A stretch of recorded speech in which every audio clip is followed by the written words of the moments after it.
Hello from the Heartland. My name is Jenna, and this is Smarter News. News when it matters and why it matters.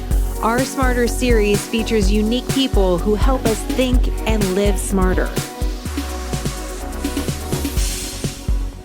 So let me just set the stage for where we are in the COVID-19 pandemic. A few weeks ago, we were all told that wearing a mask would not be helpful to keep us safe during this outbreak. In fact, it might help us infect ourselves because we would be touching our face, which is exactly what officials told us not to do.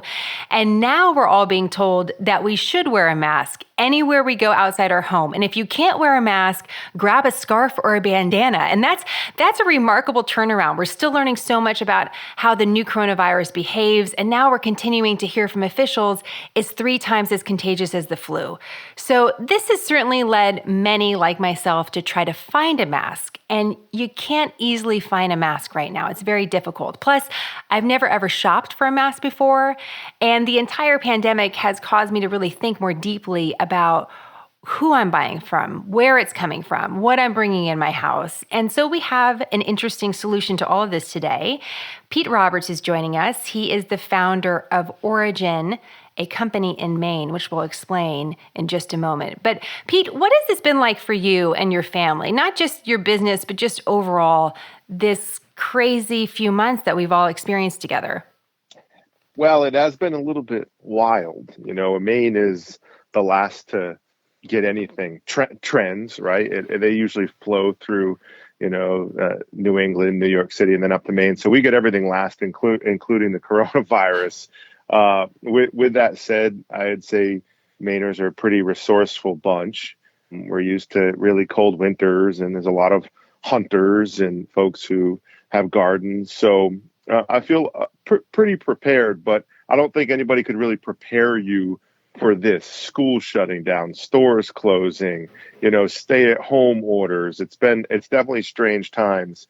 We've locked our kids down. They're not allowed to see their friends, which is kind of letting this thing play out. So I can tell you, my wife has made a couple extra trips to the grocery store, and I did find out recently that she has a little Corona cave in the basement, which I did not know about because I went without a bar of soap for 3 days, and all of a sudden she's like, "Hey, Chloe, my daughter, go grab Dad a bar of soap in the Corona cave." So she's got a little stockpile of stuff. So we've kind of we tried to have fun with it a little bit. We know it's very serious, but we don't want to stress the kids out. We don't want to stress the people out around us, her parents. And so we're trying to have some fun with it, but we are taking it serious and listening to the guidelines that are guidelines and trying to sort the guidelines from the propaganda, because there's some of that going on too. I mean, it is a crazy time, and you're absolutely right. We all have this swing of emotions on a regular basis, and I sort of feel like it's weather patterns changing every day. I'm really stormy and afraid, and then suddenly the sunshine comes out, and I'm with my kids, and they're in the house, and it's just like this swinging of emotions. On top of all of this, though, you have built an incredible business in Maine, and I've actually been able to see it in person. And for those who haven't met you yet, I mean, Pete, you're a pretty big guy. You're a big manly dude, and yet you know your way around a sewing machine. So tell us a little bit about Origin, and then we'll get into what you're actually doing with all of this together. Yeah, I mean, Origin is dirt to shirt, field to finish, fiber to fabric manufacturer, and for the past almost decade, we have been sourcing and manufacturing products right here in America on an American supply chain, like cotton grown in the South, shipped in woven and manufactured in our facilities, rivets in our jeans, where they're made, rivets and thread made in America. So it's interesting because we have been exposed in this whole coronavirus thing, and this exposure is the topic we've been talking about for a long time. And when we say like reclamation, this industrial reclamation, and the knowledge is about to disappear, like this is what we've been trying to protect. So I know my way around a sewing machine because I have to, and I do enjoy it. We started in combat sports, making gis for Brazilian Jiu-Jitsu and compression apparel, and transition into making denim blue jeans and footwear right here. So that's the backstory. And how big is the operation right now that you're running? So we are a 70-person firm over three facilities, which is like the Bermuda Triangle up here in this last little town before nothingness in Maine. We have our apparel division, we have our footwear division, and we have a nutritional division. So the employees are split up between the three divisions. And are you from that area, Pete? Are you from where you're now working? Is this the hometown for you? I would call it my hometown. I've been here since I was 8. I'm from Massachusetts originally, from born in Gloucester, home of the perfect storm. But Maine is my home. It's where I actually grew up and cut my teeth and learned the ways of the Mainer. So the ways that the Mainer has you now building this business that, as you mentioned, is sourcing and designing and pulling together all sorts of products that are made in America, from what you can have in your kitchen to the jeans that you can wear. Now we're in this time, though, where people need different things. And you're watching the news, as is everybody else. We're seeing the shutdown happen. How did you embrace that as a company and turn what you're doing now into focusing on building and designing and making masks? Well, it was a pivot that needed to happen, and we just at first weren't sure where we could be helpful, right? And it wasn't, we can't make N95 masks. I saw something that was like, hey, you can start making masks at home. The CDC recommends making masks at home, and I was just thinking, like, what do people have at home to be able to do this with, that they can make a mask? And most people don't have a sewing machine. Most people don't know how to sew. And I was thinking, well, most people have a pair of scissors at home, and most people have a T-shirt or, some type of filter in one of their systems in their house. So what we did is we decided that we could pivot, and we could take our compression textile at first, and we could manufacture a vessel to hold a filter. So we could make a mask that's a first layer defense. If someone wanted more filtration, they could take a pair of scissors, cut up an old T-shirt, cotton T-shirt or something else, insert it into the mask, and now they've got another secondary layer of protection. So that's one thing we did, and we pivoted super fast and super hardcore on it over the course of a weekend. And then 2 weekends later, we pivoted to making just a face covering when the CDC said everybody should have a face covering. We're like, all right, well, we can make a face covering. Like, we're not making a lot of blue jeans right now, so let's take our cotton, stretch cotton denim, and let's make a face covering. So we pivoted again, and we started manufacturing that on Monday.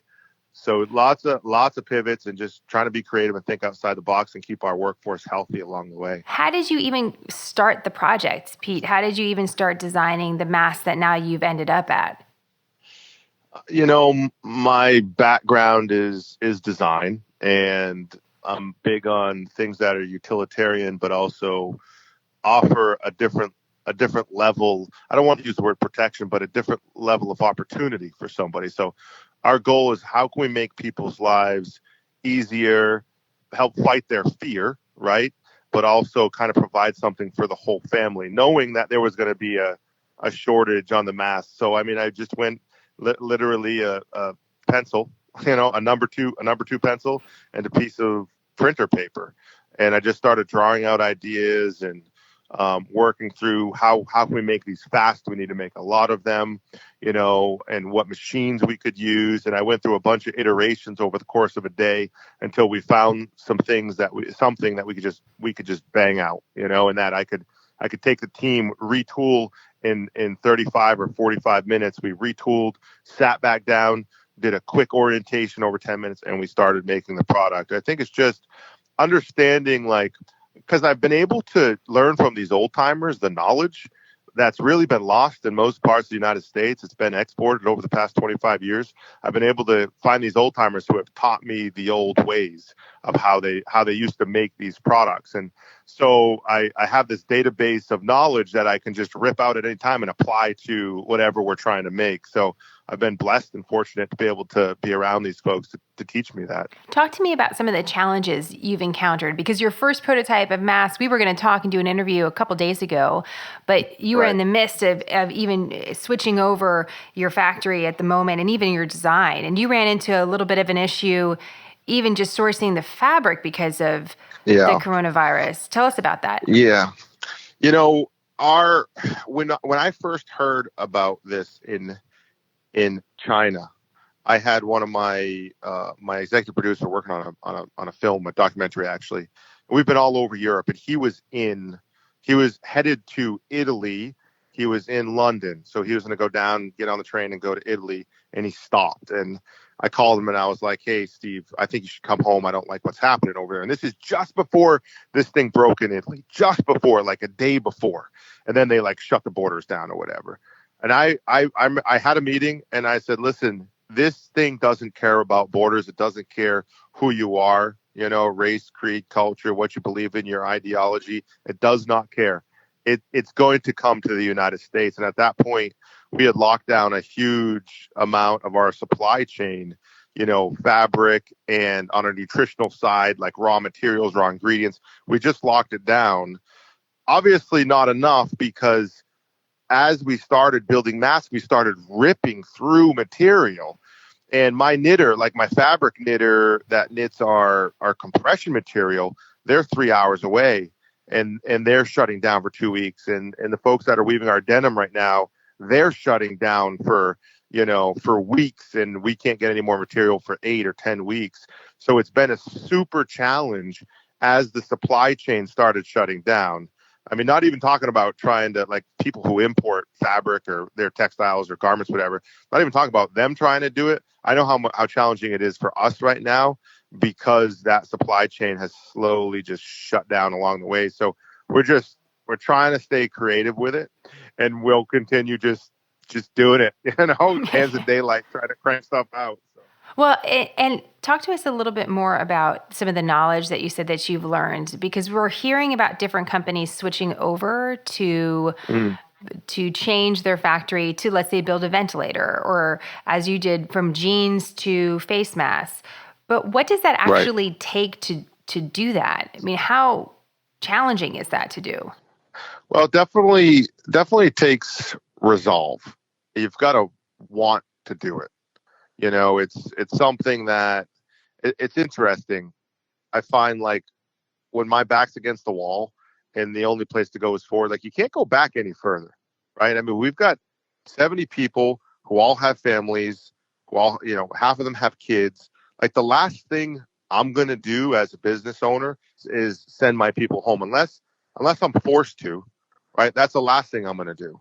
So if I have all that, let's say it's pressure. I mean, I look at it as opportunity. So I have all that opportunity to do something different and honestly, hopefully something that'll be remembered to pivot.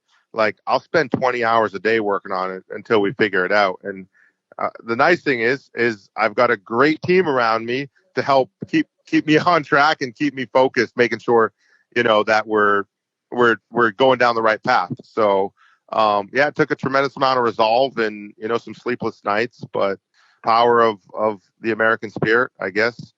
We have the freedom to make those decisions, and to be able to pivot. We're not being told to. A lot of companies like Origin, they're just doing it. So tell us about the mask. How do they work? What do they cost? What is the sort of backlog that you're dealing with as consumers learn more about your story? And now that we all want masks, Pete. Yeah, so we are going to continue making masks as long as we need to, until we don't need to make them anymore, or somebody comes along and they're able to tool up and make masks, because that's what they do for business. But we have right now, we've got 35,000 or 40,000 more we need to make. We've made 35 or 40,000, which is absolutely insane when I say those numbers. We are cranking out between 5,000 and 8,000 masks a day. There's 2 different styles. We have one mask which we're about out of textile on, which is the defense mask, and that's the one you put a filter in. And then the face covering, we can make another 60,000 out of denim, and we're going to transition into another one of our textiles. We can make another 130,000 out of that, and then we're going to be out of material. But the defense mask is, I think it's $13, and then the denim face covering I think is 14, just over $14. And people should know that the product is coming from inside the United States. It's made inside the United States. It's being shipped inside the United States. And by the way, it's washable, right, Pete? You can actually you can reuse it, so you don't just throw it out when you're done with it. Absolutely. Yep. Everything is washable and reusable, and and the goal is to just try to. I've bought into this idea of flattening the curve. So just try to flatten the curve and stay healthy until this thing passes. So are you walking around with one on, Pete? How does it feel to walk around with the mask on? Yeah, I actually use the denim mask. It's the Delta mask. For me, I mean, I've got a big face and a big head, and I'm always, and I appreciate you saying I'm a big guy. I'm definitely big boned. I eat a lot of whoopie pies, and I only stay in shape because I train jujitsu. But no, seriously, the denim mask for me is comfortable. We have this denim that for our Delta jeans, which is like, it's like the most comfortable thing on your body, and it feels great on the face. So, and I can put it on and off real quick. I just slide it over my head and bring it down if I'm talking to somebody or interacting from 6 feet away, of course. Right. I'll tell you, my husband went to the grocery store the other day. He's our designated family grocery store shopper over the last several weeks. So I'm actually a little jealous that your wife got out. I got to get out. A little bit. But he did tell me, Pete, he said 95% of the people, now from last week to this week, 95% of the people in the store, he said, are wearing masks. And that's actually a relief because we don't have a huge outbreak in our area right now, but it's actually reassuring to me as a mom and someone who's trying to do my best with social distancing to know that people are taking it seriously. And if it's not that hard just to slide on a mask, if that's our new normal for a little bit, like, we got to look cute, Pete. So we're going to have to work on that. I know the denim mask is like good for like tough guys, but I'm kind of thinking of something kind of light and pink. If you if you're taking any ideas, I mean, a smarter mask might be something that we could collaborate on. Get it? Smarter. Yeah. We could a smarter mask. We could do that. But I will tell you something, like with the Delta mask, the one I wear, you do look like a ninja, a little bit like maybe Bane from Batman. Now, if you're reaching for the toilet paper and there's 2 other people reaching for the toilet paper, trust me, one glance, they're going to let you have it. So if you need the toilet paper, if you need the soup, they're not messing with you. So there's a little intimidation factor too.